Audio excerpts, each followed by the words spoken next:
उमा महेश्वर के व्रत का वर्णन। सूत जी बोले, उमा महेश्वर व्रत शिव जी के द्वारा कहा गया पुरुष तथा सभी प्राणियों का हित करने वाला है।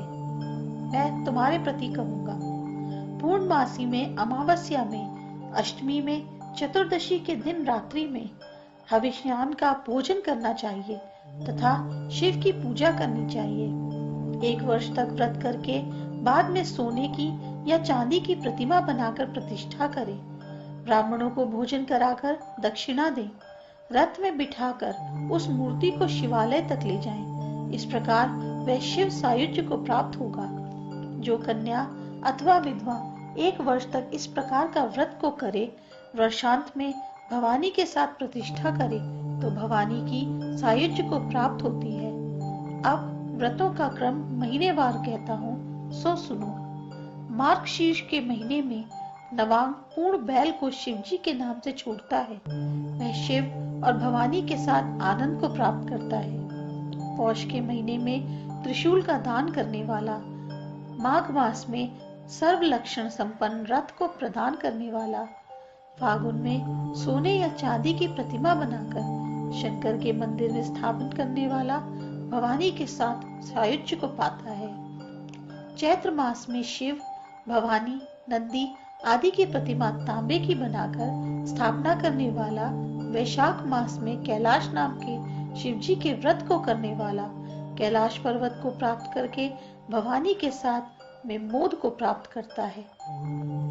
जेठ के महीने में महादेव की लिंगमय मूर्ति की प्रतिष्ठा करने वाला, ब्राह्मणों को भोजन कराने वाला पुरुष देवी की सायुज्य को प्राप्त करता है।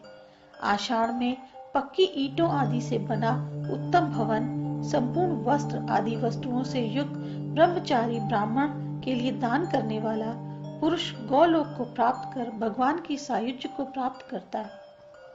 सावन के महीने में तिलों का पर्वत बनाकर जो वस्त्र ध्वजा धातुओं से युक्त करके ब्राह्मणों को दान करता है तथा भोजन कराता है, वह पूर्व में कहे फल को पाता है। भादों में चावल का पर्वत इसी प्रकार दान करता है, वह भवानी के साथ आनंद को प्राप्त होता है। क्वार के मास में अनेकों प्रकार के अन्नों का पर्वत स्वर्ण युक्त करके ब्राह्मणों को दान करता है तथा उन्हें भोजन कराता है, वह चिरकाल तक सायुज्य को प्राप्त करता है। कार्तिक के महीने में जो नारी देवी उमा की स्वर्ण आदि की प्रतिमा बनाकर तथा देवेश शिव जी की प्रतिमा शिवालय में उसकी स्थापना करती है, वह शरीर को त्याग कर भवानी और शिव के साथ परम आनंद को प्राप्त होती है। जो कोई भी एक समय भोजन करके कार्तिक से अगहन तक 1 वर्ष तक व्रत को धारण करता है, वह शिव के साथ आनंद को प्राप्त करता है, चाहे वे पुरुष हो या स्त्री हो। ऐसा शिव जी ने स्वयं ही कहा है।